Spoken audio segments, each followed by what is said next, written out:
Now, one of the old Ford vehicles that we're going to see today is actually famous. Some of you guys are going to recognise it.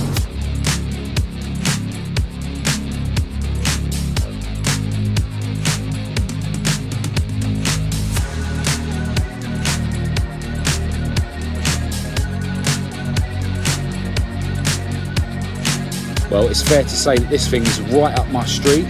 All home done, it's fully adjustable.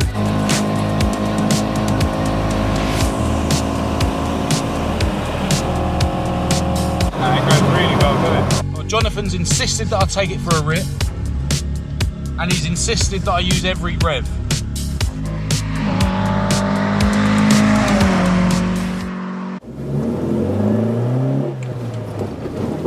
Pinto power. Pinto power.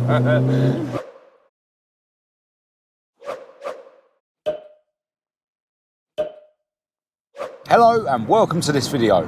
I'm Marcus Hayes, this is my beautiful girlfriend Kat, and today we're out and about in Roger the Plastic Fiesta on a beautiful but very cold day here in England. We're going to meet up with a guy called Jonathan, who I've been chatting to online for ages, and I've been meaning to meet up with him for ages. And in fact, he was really helpful, offering me advice on one aspect of one of my cars in particular. Now, one of the old Ford vehicles that we're going to see today that belongs to Jonathan is actually famous, and I'm sure some of you guys are going to recognise it from a short film online, which has actually now been made into a feature-length movie. Now, we are going to stop off and grab an obligatory coffee, and then we're going to make our way to Jonathan, so let's go. Oh, no Costa. Got Starbucks. Dear, oh dear.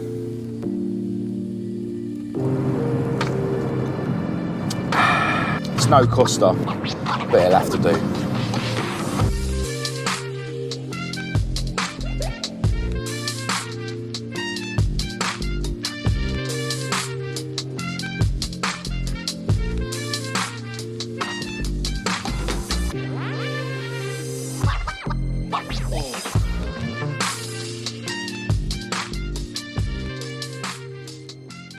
All right, Jonathan. Nice to finally meet you. Yeah, thanks. It's been a long time coming. Thanks for coming. No problem, man. Thanks for having us down. That's all right, you're welcome. All right, so Jonathan's got two cool old Ford vehicles for us to check out today. So, yeah, have a look at these two.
Well, it's fair to say that this thing's right up my street. Really cool four-door Mk2 Escort in red.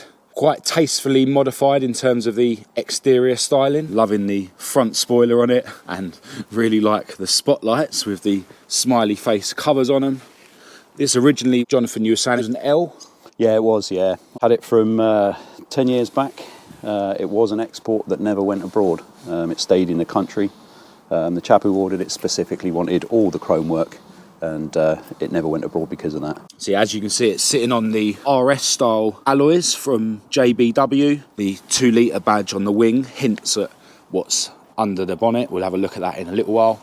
But yeah, it's got all the chrome around the windows and stuff, but not the ones down the side, which I actually don't like. We will have a quick peek into the interior. Check out the Recaro seats in it, which were from a Fiesta RS 1800, you were saying? So yeah, they came from a Cortina, but that was where they were originally from. You can see Jonathan's fitted a stereo. Well, this is a daily driver, this thing. Some sort of aftermarket steering wheel. And yeah, as you can see, it's still got the rear seats fitted, which means Kat can come for a spin with us in a bit. Check out the door cards that Jonathan recovered himself. Makes it a bit warmer when you're driving along. What suspension is it running? Standard on the back, not polybushed at all. Standard shocks, £180 minus 2-inch springs on the front. Yeah. Standard shocks.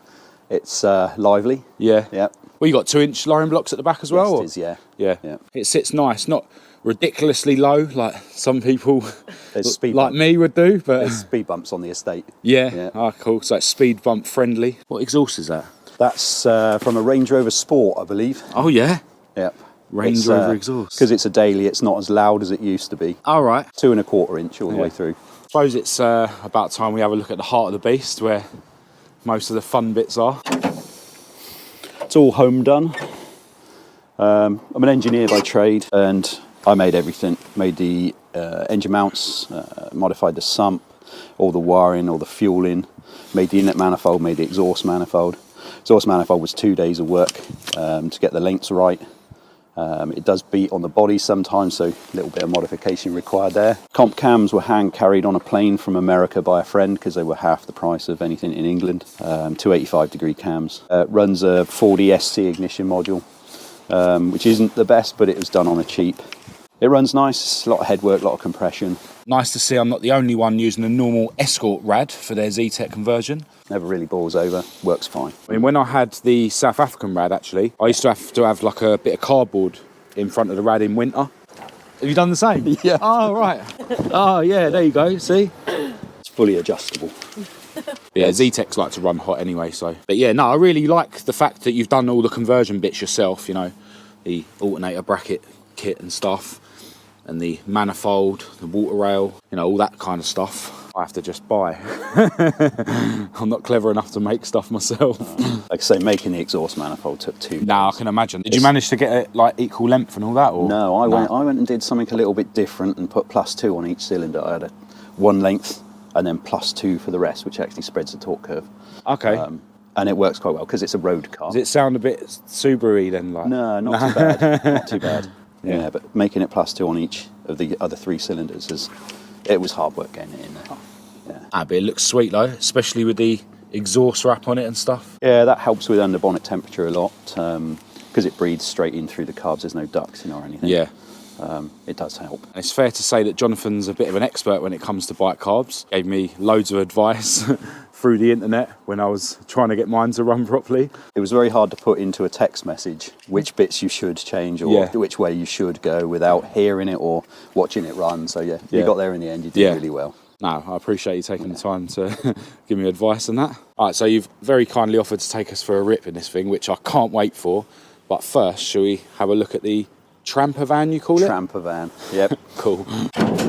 So this is a Mark IV Transit, you're saying? Yeah, it is, just pre-smiley face, just missed it. And it's been taken from the factory from brand new and converted by a company down in Devon. It's gas heating on a thermostat, there's hot and cold running water, there's a vanity unit in the back.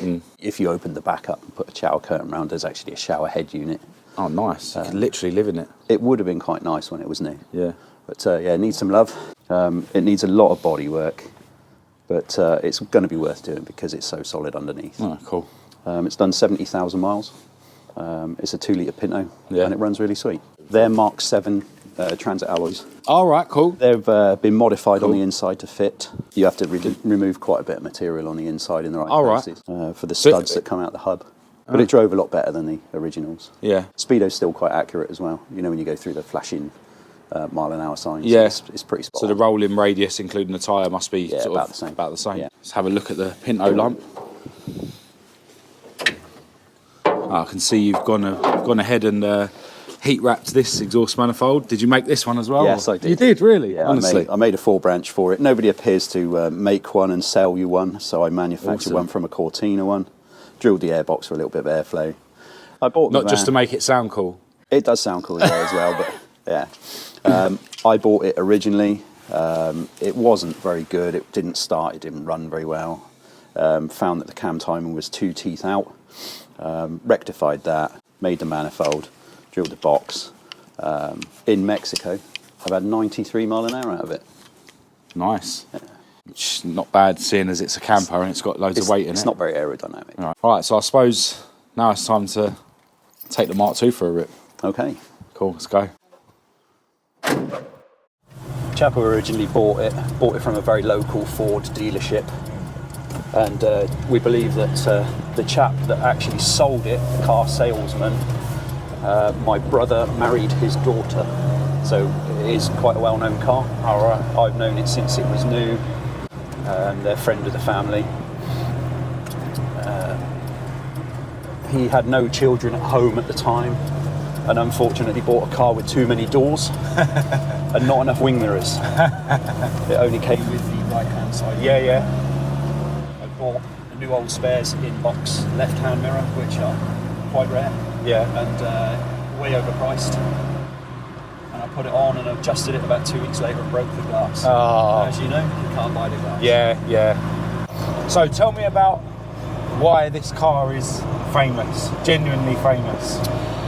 About 5 years back, I lent it to a lad from Salisbury College who was doing his end of year film for a uni course.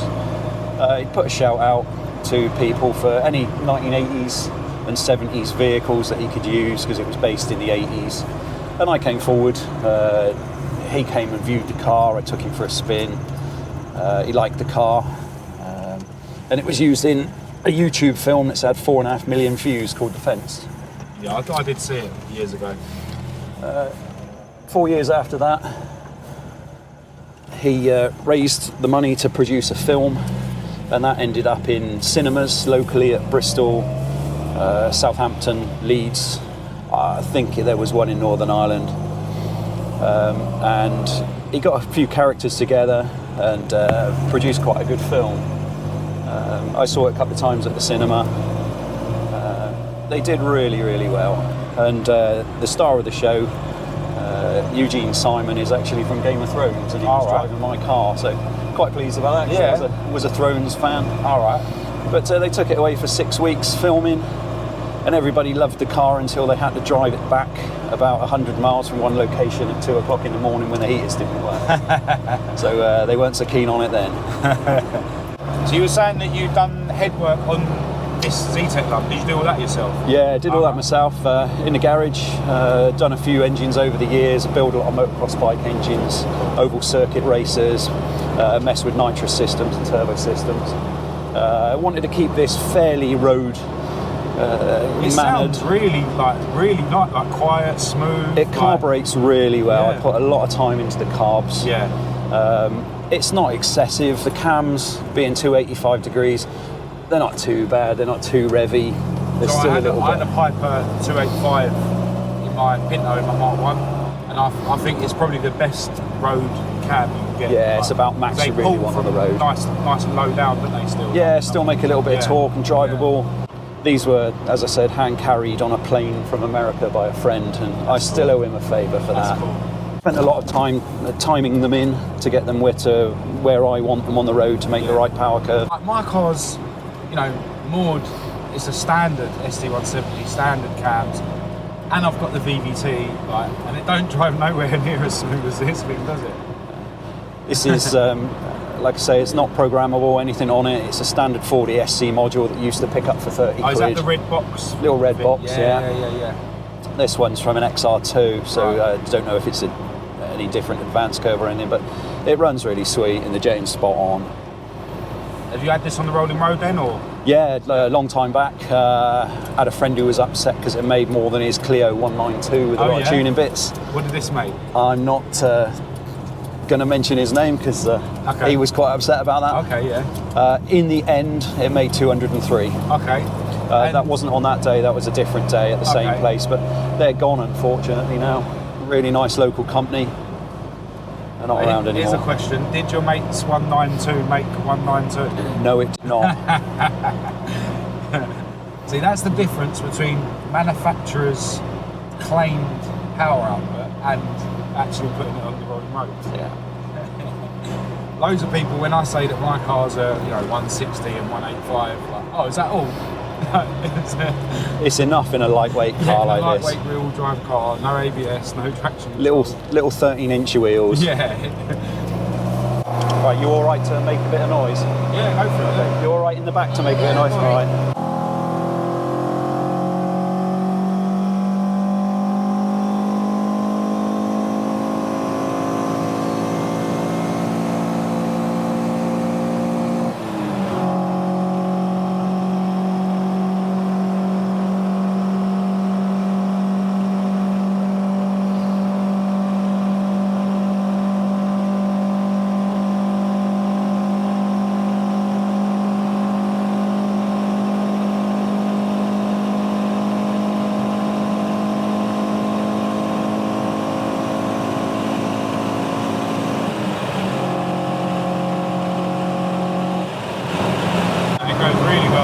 It's very smooth, it's not bad at all.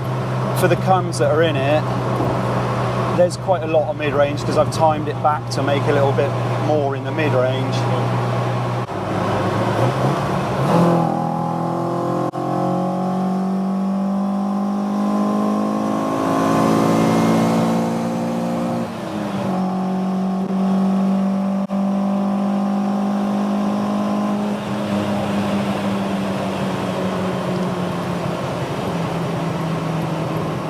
I put the 2.8i gearbox in with the spacer plate after taking out a Type 9 from a 2 litre, and it just helps a little bit. Does need a second gear synchro, but I'll get around to that at some point.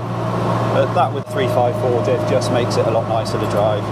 So with the 2.8 box, you've got obviously a longer first gear, and you've got the stronger lay shaft bearing as well, I think. Yeah, that's correct, yeah. And so instead of like cutting down the input shaft and using an RS bell housing, you've kept it as it is and spaced the...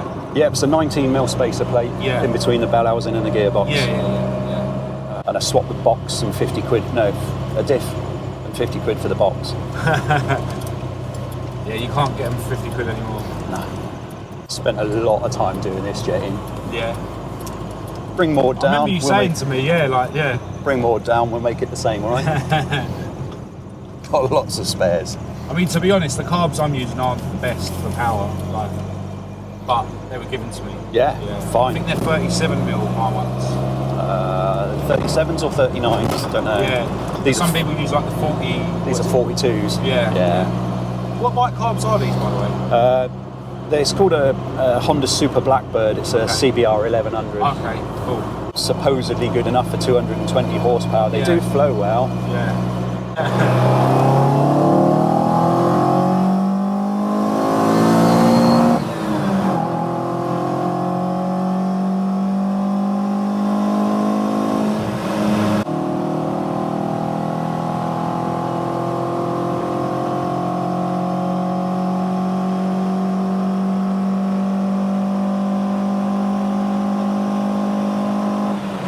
You're saying you got them on there as a daily, but yeah, that's use it. That's a 2 litre diesel with a Celtic tuning map in it that makes over 200 as well. Oh, right. So that's quite lively. Makes a lot of torque. Yeah. Still good on fuel. Yeah. Nah, it's good to have another daily, if this is broken down or if you really need a comfortable car or whatever. If I go up country or it's cold. Yeah. Right, I'll take you down that back road and you can actually have a drive up and down if you want. Well, Jonathan's insisted that I take it for a rip, and he's insisted that I use every rev. But he said he's not a very good passenger, so...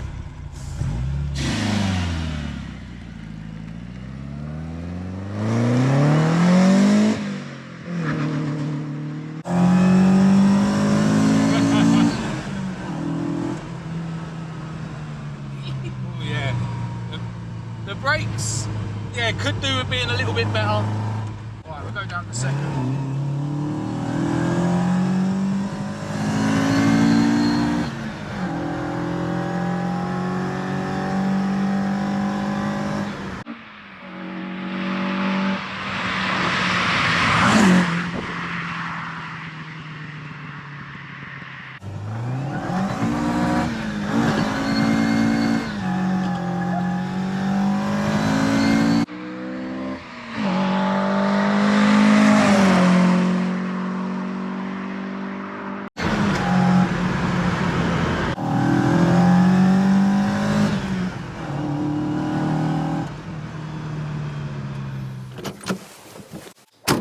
That was loads of fun. What an absolute beast. Oh, we should turn the lights off. Jonathan's actually warming up his camper van now, so we're going to go for a little spin in that. The camper, the tramper. Yeah, my kids lovingly christened it the tramper van, and they're too embarrassed to be seen in it. Oh, okay. Which, yeah, I don't mind, because then I can get away and have some holidays without them. Not too bad. But I bought this one night. I'd had a couple of beers actually one afternoon. I was in the bath going through Face Bay Marketplace. And I seen this camper and I thought, yeah, that'd be cool. So I rang the bloke and I bid him on it. And the next day I had to go and have a look at it. And I'd already sort of done a deal with him, really. And it was in a field and it was covered in moss and it didn't run well, and I bought it anyway. I hadn't told the kids what I'd bought at the time. And I just said I'd bought something, and we were in the living room upstairs and looking down as it was delivered.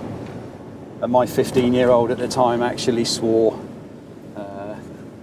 what have you bought? And looked at me, and I thought exactly the same thing. But it's really grown on me. I've got it to run quite nicely. It drives lovely. It's just an old Transit. Yeah. There's no power steering. It's 2 litre petrol. It's a bit gutless. But she's just got a lot of character. I've done a lot of welding underneath, so it is solid underneath, and it needs a little bit of bodywork on top, but there aren't many left, and it was worth saving. Yeah. Had some good times away in it. Done some visits, skip runs, that kind of thing. It's good for. It's just handy, but I am moving, and it's got to go, unfortunately.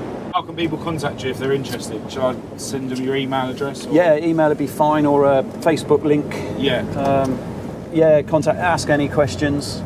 The motor is absolutely stunning, and like I say, it's good underneath. Yeah.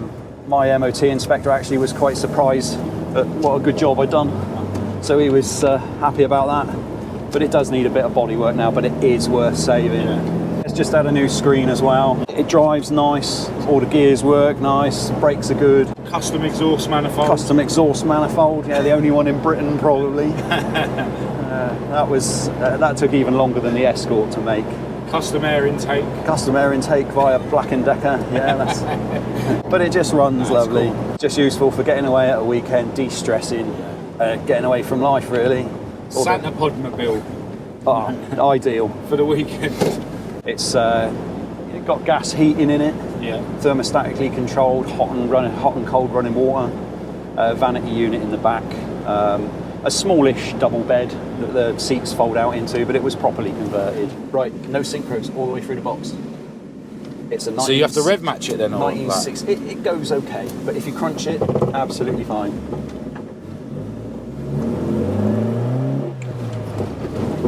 Pinto power. Pinto power. It handles shockingly. Oh, I can imagine, yeah. So really careful around this corner. It's all wobbly. The brakes are a bit better than the Mark II. They're better than the Mark II. Yeah, I could get used to this. I'm telling you, if I'm ever single again, this is one of these is going to be my home. You'd be fighting me for it.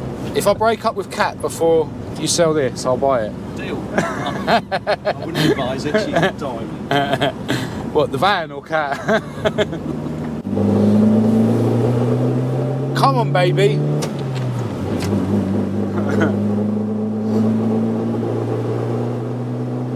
It's not as slow as I was expecting. It's not fast, but it's a lot better than when I bought it. When I bought it, it was 68 mile an hour.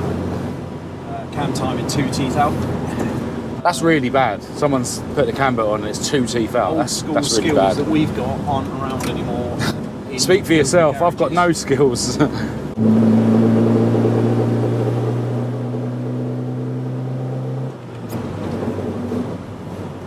revs. It really does. Yeah. Oh yeah. It's a Pinto, isn't it? It's a Pinto.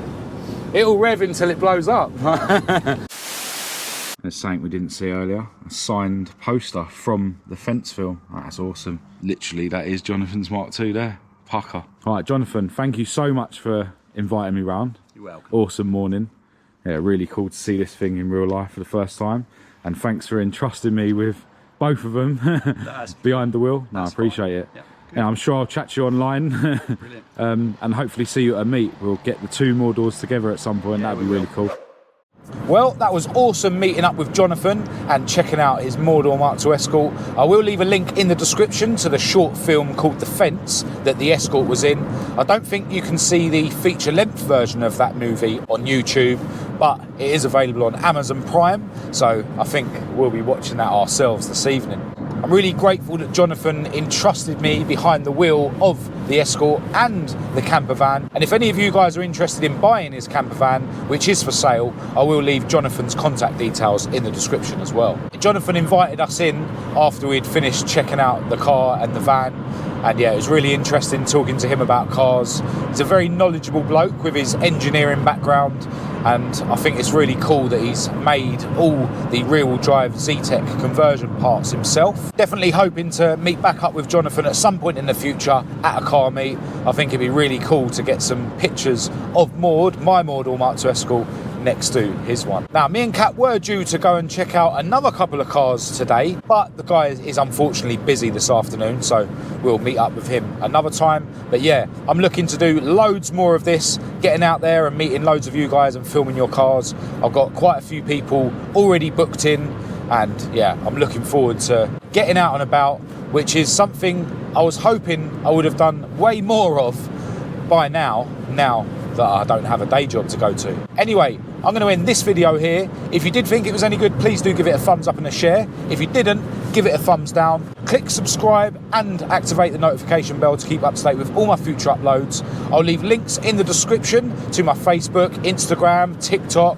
also my own website where you can check out my regular blog posts, get your hands on some official Marcus Hayes merchandise, and you can also order parts for your car through my website. And if you don't see what you need on my website, just drop me an email and I'll source the parts you need from one of my trusted suppliers. My email address will also be in the description. Massive thanks to all my patrons. But other than that, until next time, thanks for watching.